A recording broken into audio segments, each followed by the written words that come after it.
yang sedang happening saat ini. Menurut saya sebagai ibu, kita tentu sangat khawatir dan kita perlu waspada, wajib waspada. Tetapi kita tidak boleh overthinking, karena kalau misalnya kita overthinking, bagaimana kita bisa menghadapi sesuatu yang lebih mengerikan lagi.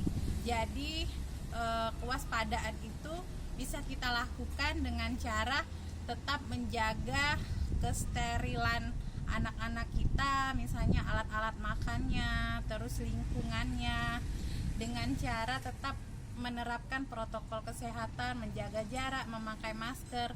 Terus kalau misalnya mau keluar rumah, makan di luar, ada baiknya kita membawa alat makan sendiri. Terus untuk mencegah infeksi hepatitis akut ini bisa dilakukan dengan cara tetap menjaga kebersihan tangan, mencuci tangan, terus melengkapi imunisasi anak-anak kita. Hal ini tentu mengkhawatirkan bagi kita, bagi saya sendiri sebagai orang tua yang memiliki 3 orang anak, 1 balita yang dikatakan bahwa hepatitis itu sudah merenggut korban jiwa 3 anak. Tentunya hal ini sangat mengkhawatirkan. Saya berharap sendiri pemerintah, baik WHO ataupun Kementerian Kesehatan Republik Indonesia untuk segera mencari solusi sehingga tidak menjadi wabah besar seperti wabah virus COVID yang melanda kita beberapa tahun ini.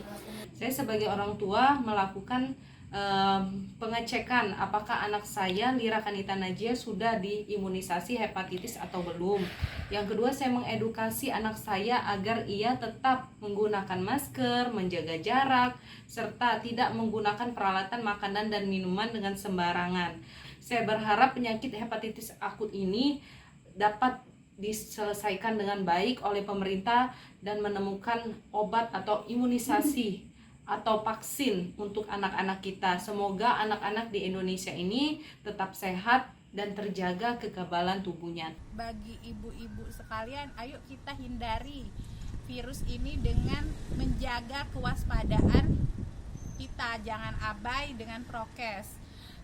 Dan kalau misalnya ada gejala yang mengkhawatirkan yang mengarah kepada hepatitis akut ini, sebaiknya bisa langsung datang ke dokter.